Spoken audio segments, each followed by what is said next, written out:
Why is a carrot more orange than an orange?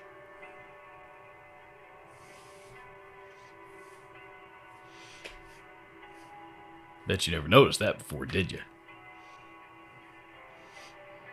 Now you're looking at pictures of carrots and oranges.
The fine folks at Wangs sent this fine little 5-watt amplifier my way, and I gotta tell you, I'm pretty impressed. This thing's actually pretty kick-ass. What you just heard in that track was, because this amp doesn't have an effects loop. We'll get more into the features in it here in just a little bit, but there's no effects loop on this amp. So what you heard was the same settings at both the rhythm guitar and the guitar solo, but with the guitar solo I ran an overdrive and a delay pedal into the front of it just to see how well it takes effects into the front. So for now, let's go through and turn all the knobs and see what all they do, and flip the switches and see what all they do, and just get an overall feel for this thing.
there you have it. All tube amplifier. The very first thing I noticed about this amp right out of the box was this thing is heavy. I mean, this thing's 3, 4, probably 5 pounds. Actually, I mean, it's heavy and well built. The way a good tube amp should be.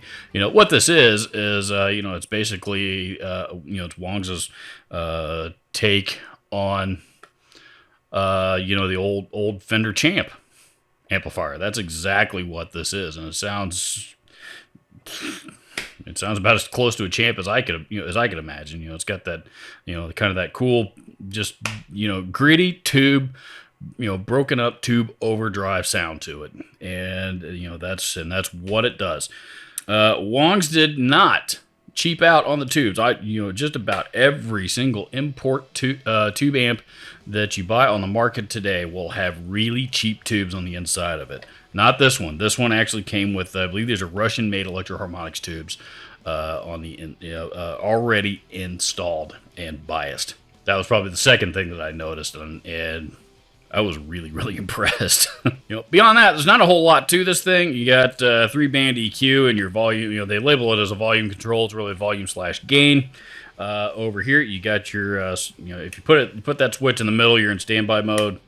If you go up, you're in tube. That's the rectifier mode. If you go up, you're in tubes. If you go down, you're in diodes. I like tube mode. It's a little bit more dynamic with your picking style. Then, of course, you have a bright switch on and off.